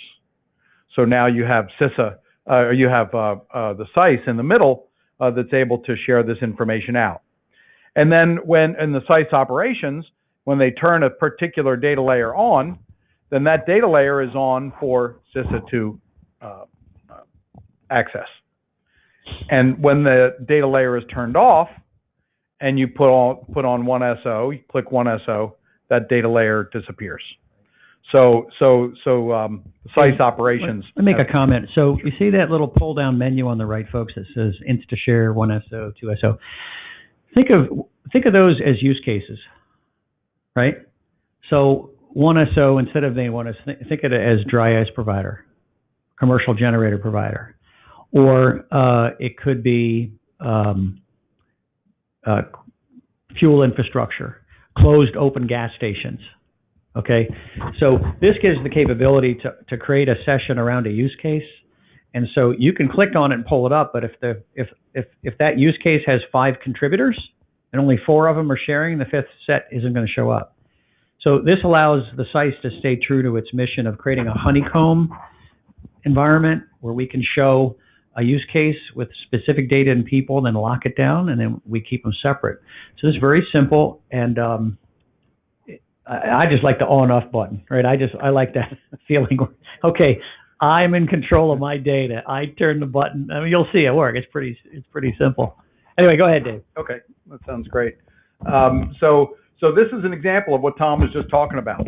So we have the 1SO, 2SO, 3SO, and 4SO instances. Think about 1SO as maybe being transportation and fuel, all those related data sets, right? This is all clay to be molded. The 2SO could be food and agriculture. 3SO could be energy and utilities and communications, railroads, things like that you could put into here. And then that 3SO instance is the one that is going to be accessed when this information is staged for other responders to use. 4SO could be whatever, TBD and TBD. But you all know that they're trusted private sector data sets because they'll have ORL rankings. And when those ORLs are applied, it gives the decision maker a very rapid feeling for who provided that data and the trust level of that data. Okay, so here's an example. Food and fuel might be putting information into 1SO, transportation, lodging, utilities. Who can see that information? Anybody that's connected to the SISE NICC instance could see it, or any one of these agencies could have their own instances that connect into the SISE for that trusted data. So this turns into a real-time collaborative and data sharing platform across all federal sectors if you really wanted to do that. And then you could have other agencies providing their trusted sources of data into this environment as well. So you're putting more federal trusted data to work. You're merging it with state data, county, municipality, and private sector information to really bring that to the fore. Okay. This is an example of just of how GeoCollaborate could play within the NBEOC. It could be a live dashboard of data sets that SISE or Rob Glenn and his team are turning on and off to bring certain data sets in front of people as this dashboard grows during disasters. Okay. And so the vision for the future here, you can see down the bottom, we now have ORL 1, 2, 3, and 4 labels and logos that'll be evolving over the next couple of months for these operational readiness levels that will be the little data tags that go next to information. And then you can click on that ORL 1 and say, well, what does ORL 1 mean? Click on the data, and within that metadata, as we move on in the future, you can see more information that's relative to the ORL level and why it's an ORL 1. So this continues to to evolve, which is great. And so I want to show you this live. I'll show you how this works live. Up here on the screen, I've loaded in the 1SO. This is 1SO and it's live. There's no data being displayed now. But I want to go into data layer and I'm going to turn on, let's say, the Hughes open close data. So these are hotels that are closed and open. The green ones are open. I'll change the base map just so you can see it a little bit more clearly. So all these are hotels that are open right now. You can click on them. You can see it's Marshall Wyndham Hotel, Marshall, the address and all that stuff. Here's one in Wyoming that's closed. The Casper, Wyoming that's closed. This is in 1SO. Okay. And now I want to go over to the DHS NICC instance. So this is DHS NICC. They're looking at the wildfires. These are live wildfires right now. You can zoom in on this instance. Anybody who's following in the NICC will be able to see that. You see this fire. This is the Kincaid fire. You can click on that information from the GeoMac, which is the USGS site for real-time fire information and Department of Interior information. But look, there's nothing else on this map. But say that, let's change the base map here a little bit just so you can see the information when it comes in very clearly. So here's the instance. And now I'm going to go over to InstaShare. Because InstaShare and the NICC, they say, we want to see what's coming in. What's 1SO staging? Because we asked them to put in the open close data. So we're going to click on 1SO. Boom. The open close data from 1SO comes right into the NICS instance. You can click on this information. It's not a screen capture. You're actually getting the data, and you're seeing all that. Now, what if over on 1SO, Tom says, or somebody operating this says, hey, there's another, there's a railroad fire, right, in Western Maryland. So we're going to dive into Western Maryland here. And here's like a plume of smoke that's coming out of this railroad fire, and it's a geospatial message. That geospatial message says railroad accident with active fire within 2 chemical tank cars. Local contact, emergency manager, Laurie Smith, phone number, evacuations occurring. Just initial information, coming out. It's in the 1SO instance. Now, if I go over back to the NICC and I turn this 1SO off and then I turn it back on, look what's here. That message about that railroad fire with that message. So the significance of this is kind of tricky because let's suppose that's sensitive rail sector data, right? You got to keep that off the public websites, right? It could cause, I don't know, Tom, you know better than I do. Thieves want to move in and loot. I don't know what can happen, right? But the capability now within the SISE is for that data, if that's the rail sector's data, they turn it on and post it into the SISE through an agreement, and then they decide, okay, you can share this with the following, and that's how this works. So you can have it direct, you can have it as a hub spoke, there's many ways to do it.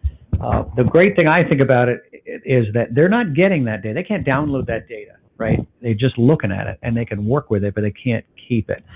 Two valuable things. One is security, and two is FOIA. The states are more excited about this than ever because they don't want emails with attachments because it's FOIA, right? And they love the fact they can look at it, see it, work with it, bring it into their way of the OC, and then be done with it. And at the end of the day, we can turn it off. Unique technology, really, leveraging NASA's investment. Again, it's all about leverage, right? Any questions on this? This is a unique gap to data sharing. Who's going to look at it for how long, and what are they going to do with it? And this addresses that question. And we only organize by use case, right? So we don't put it out there for everybody to see. We only put it out for people that are qualified for 1SO or whatever the cell, whatever we call the cell. Any questions for Dave on that, Dave? And if anybody had it up on your tablet or your mobile device or whatever, you would be following in real time. Yeah. And that's a great point, Dave, because the next step after you figure out everything at headquarters is the regional parts of this. So if you can pull it up on your mobile devices or iPad, that's extremely valuable. Well, and I think the other vision too, and Rob Glenn and I have talked about this for years, is one of the challenges with these repeated disasters we have is that it's very difficult to get everybody on the same page, right? Because it's so dynamic, it's moving so quickly, right? So through use case, what we've come down to is, all right, we know we got to get everybody coordinated on waivers and declarations. We know we got to get everybody coordinated on roads and weather. But I think the holy grail is really connecting DHS, FEMA to the states and private sector. That, not on everything, but on those few use cases we know we're going to see every year over and over and over again, right?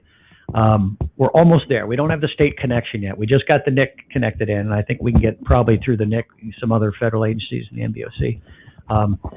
But Tom, this goes back to the thing about playbook, right? What information are we looking at is part of that, right? And boy, it'd be nice to know it's in one place and you don't have to, you know what I mean? We can, and this is what makes Persia's program in North Carolina so great. She does an exercise or an event, and somebody says, we need this on your dashboard, and 2 days later, it's on it. It's amazing. They just really responsive to what the private sector needs because they didn't have to ask it. They don't have to answer it again. The next door. Yeah, right? And you mentioned the WebEOC part. There actually is a WebEOC plugin to feed information back and forth to some of the S3 GIS. And Chris, chime in there. Yeah, there's now 3 different ways to do that. One of which is the plugin that's a Qtrly product, but if you don't have that, there's a couple other ways to do it that may be more stable. The problem with any plug-in, middleware, whatever the term you want to be, is that whenever a configuration change happens on either one of the 2 sides, that it breaks it. So you almost have to do it as a service. So you maintain in the last year, Qtrly made a change that broke the plugin, and then Esri made a change that broke the fixed plugin. So it's a challenge. So one of the things that we are looking at through the SISE is having multiple ways to do that, because we all know no 2 WebEOCs are the same. But having a way, a set of options for each one that'll accomplish the same goal, which is get the WebEOC data into a board, into a geospatial format. The harder part to getting WebEOC into this is the board configuration, because you actually have to geo-enable the fields on the board. So it goes back to plans, policies, procedures, because if your ultimate goal, let's say Persia has a BEOC board, and you want to share certain elements of that board geospatially, you actually have to design the board a specific way. That's where people fall down in this. So there's some best practices there. It's not hard. It's just scar tissue.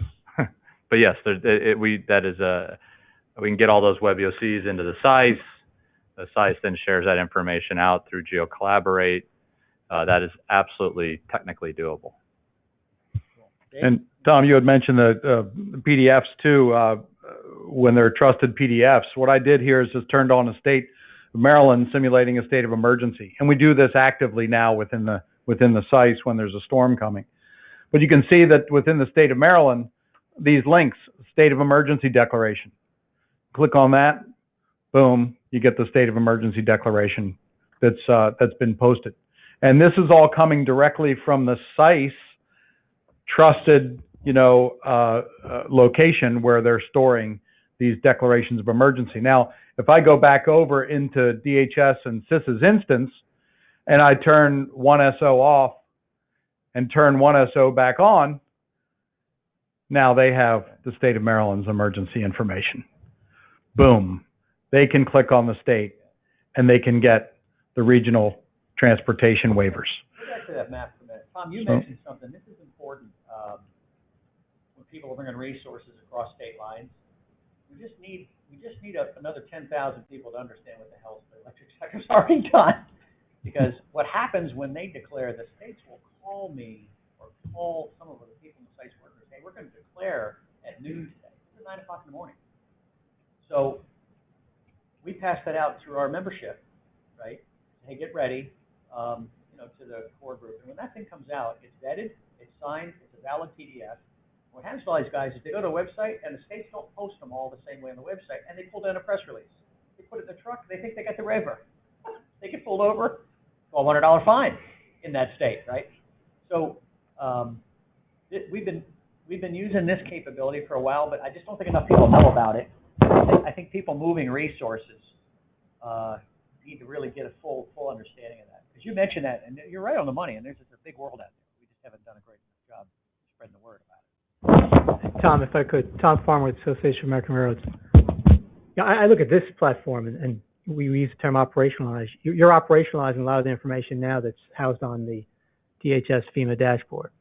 And it can get buried on there. There's a lot of information as the storm proceeds or as the event proceeds. And so those declarations get lower down the list. They're harder to find.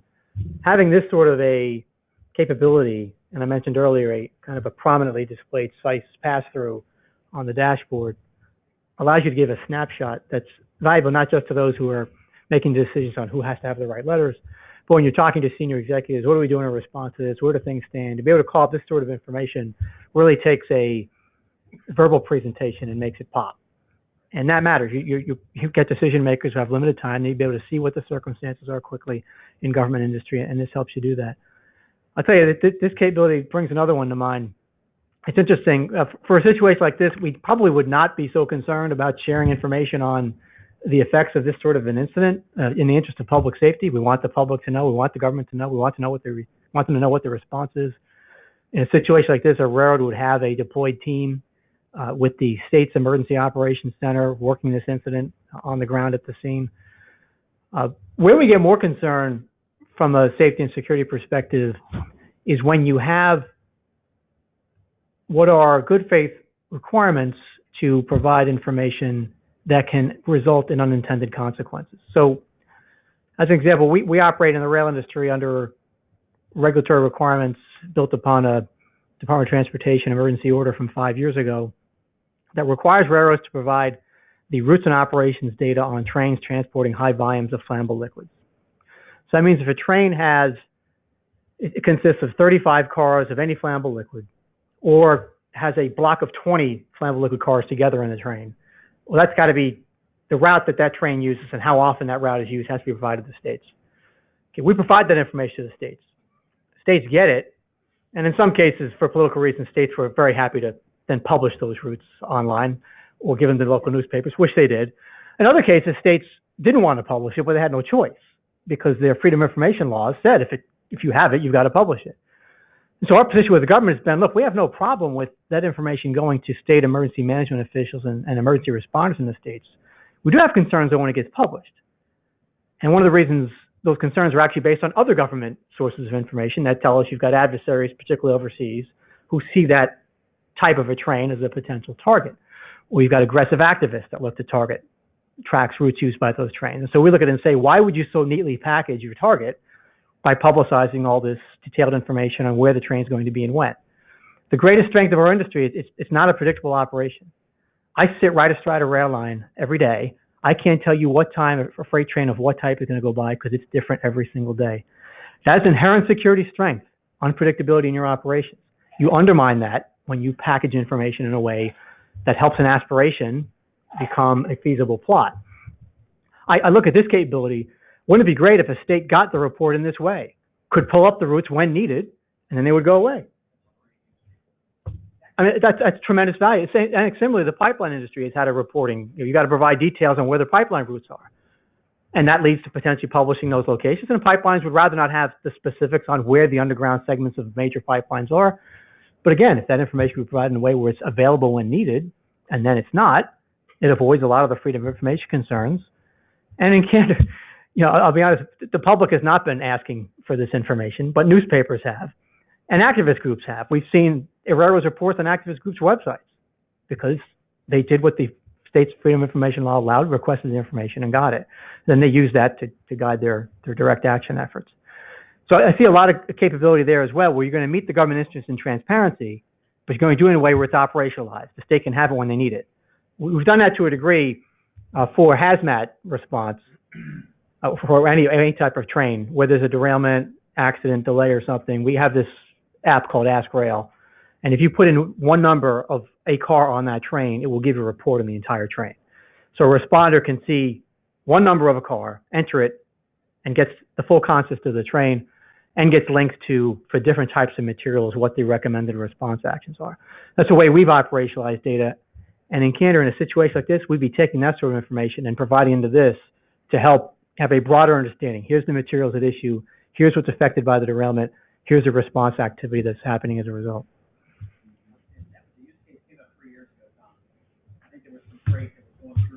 State, I won't mention it. There was a concern about sharing it. Rail sector had to share it, and sure enough, it got out. And I never thought about the protest. I mean, you know, the media and the protest means like that. Yeah.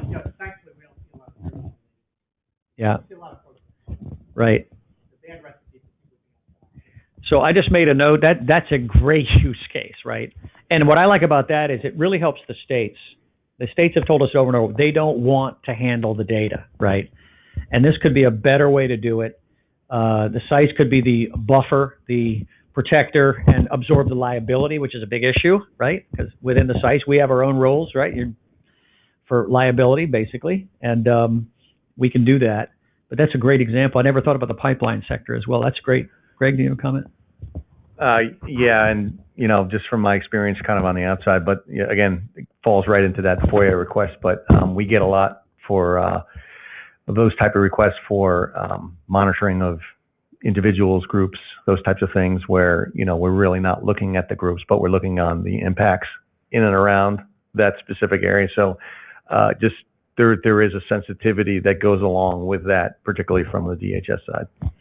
Well, and I think from the private sector perspective, they all want to stay compliant, right? They don't. No one wants to violate the law, but I think Tom said it. You want to do it in a responsible manner, right? That protects the country, not just your. Well, that's an excellent point, and we're sensitive to it as well. I mean, no organization wants to be tagged and say you're monitoring constitutional protected activity.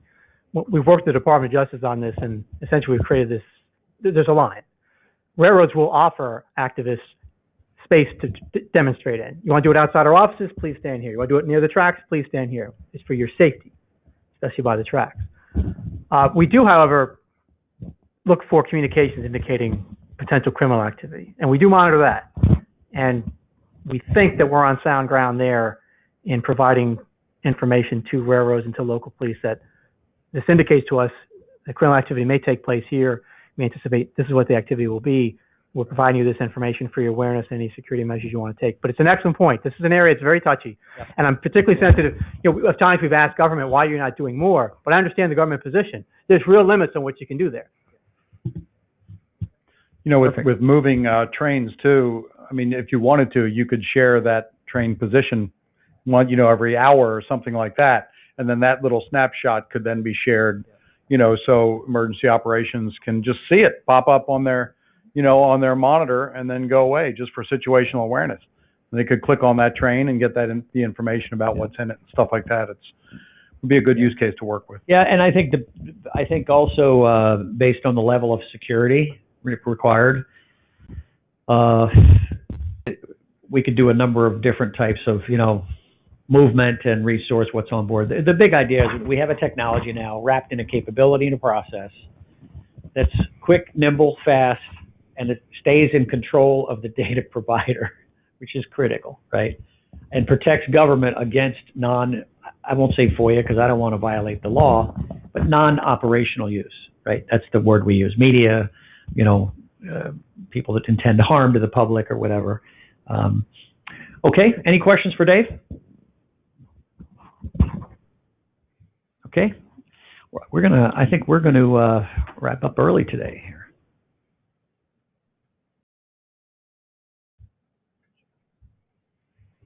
Okay.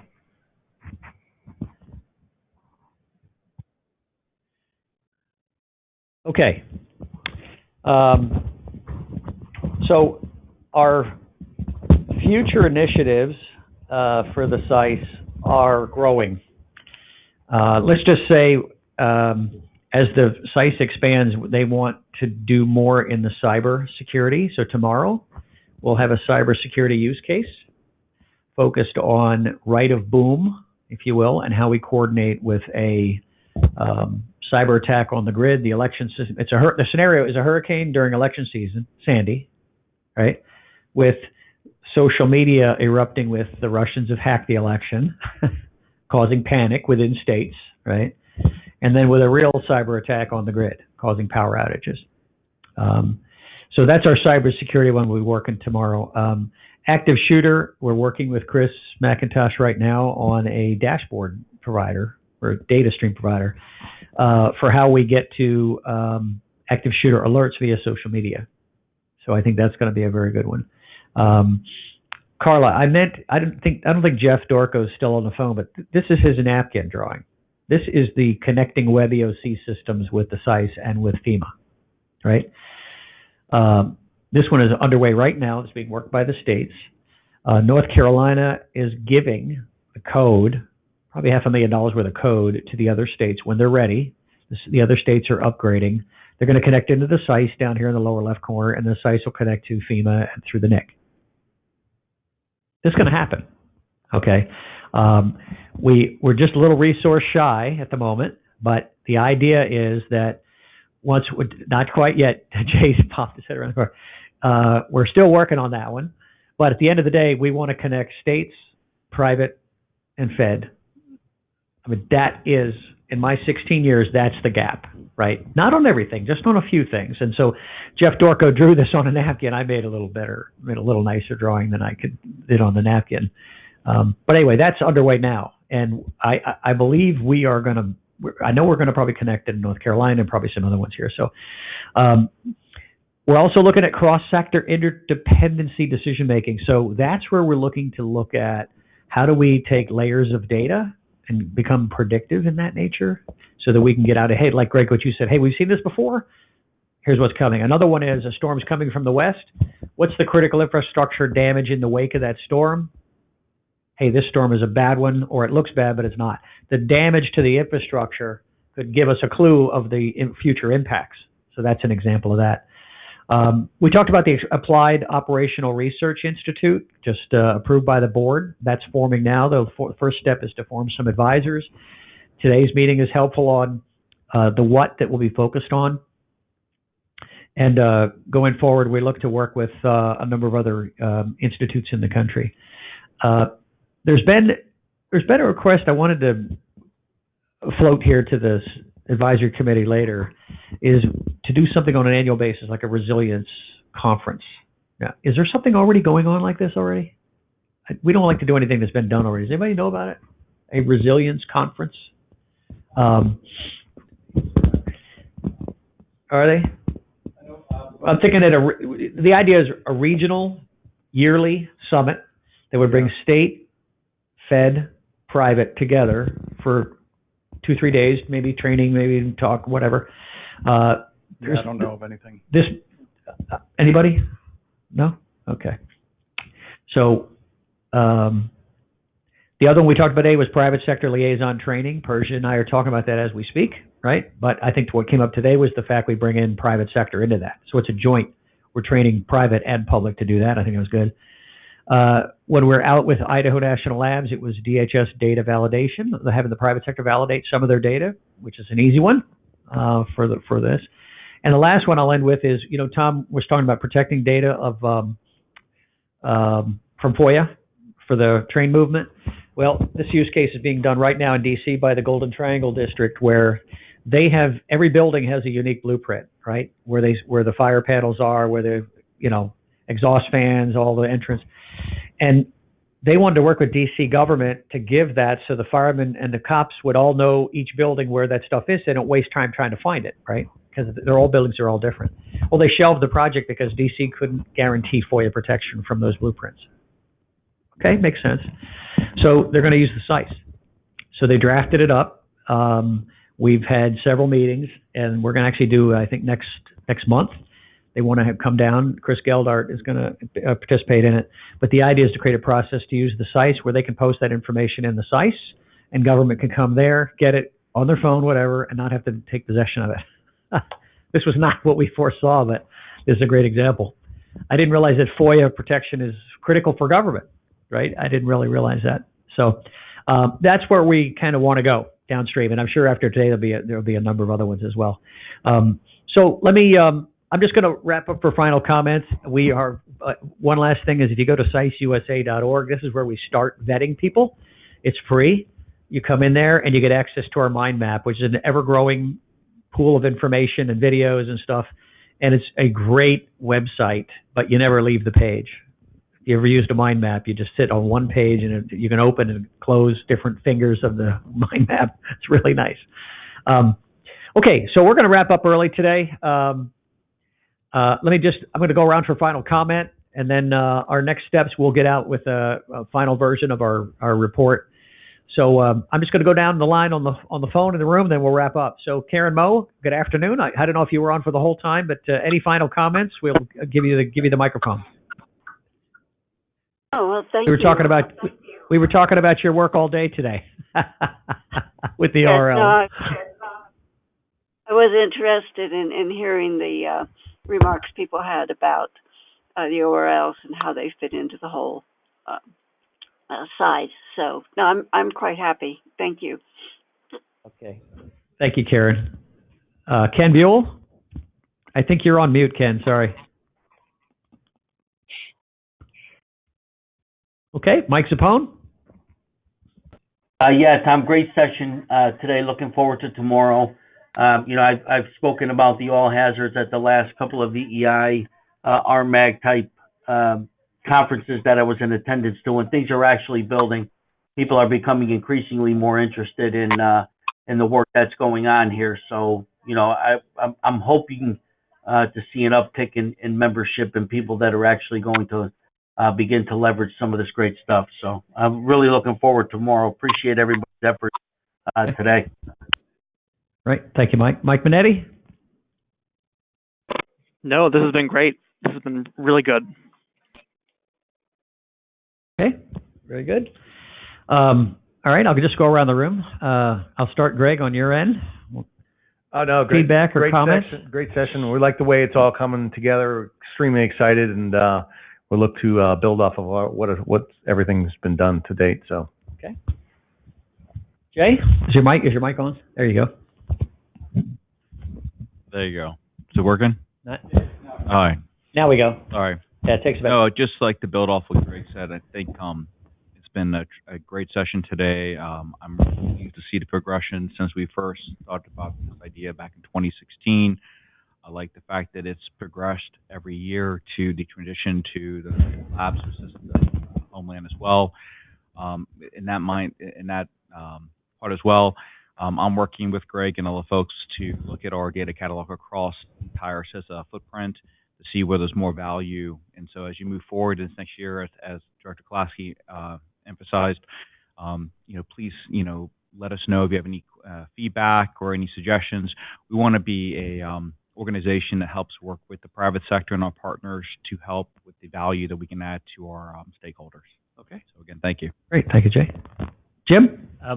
Really have nothing. I appreciated a lot of great stuff, and it was a good learning experience. Okay, good. Glad you could join us. Shad?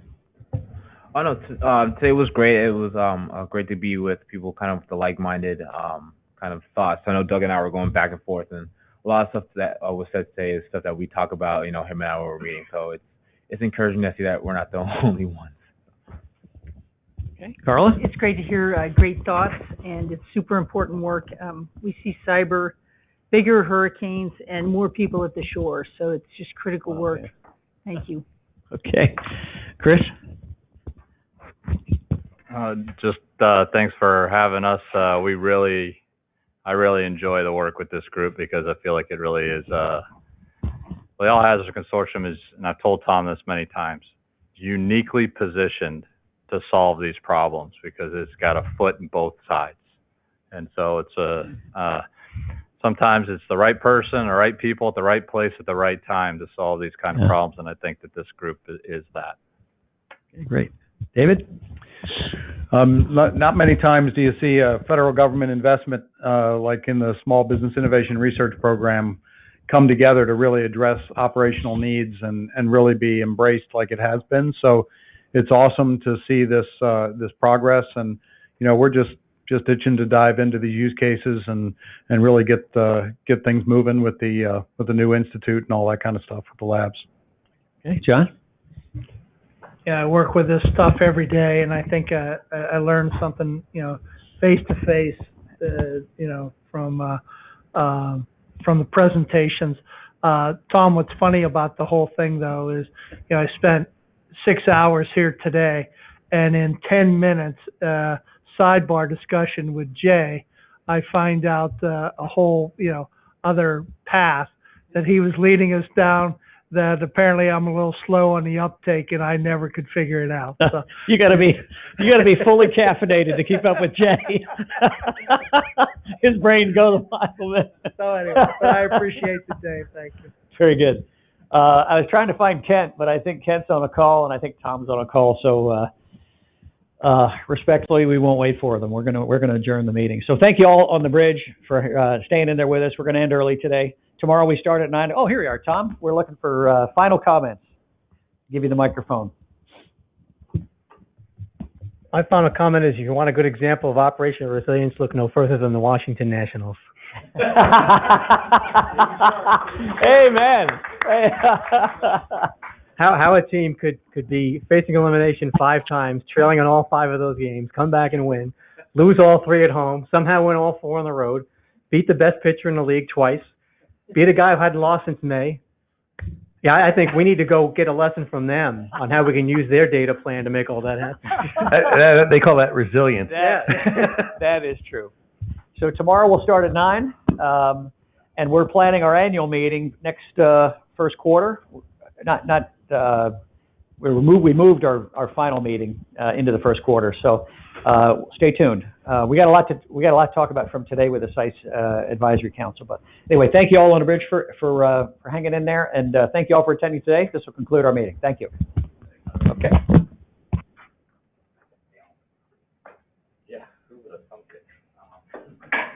Yeah, it's amazing.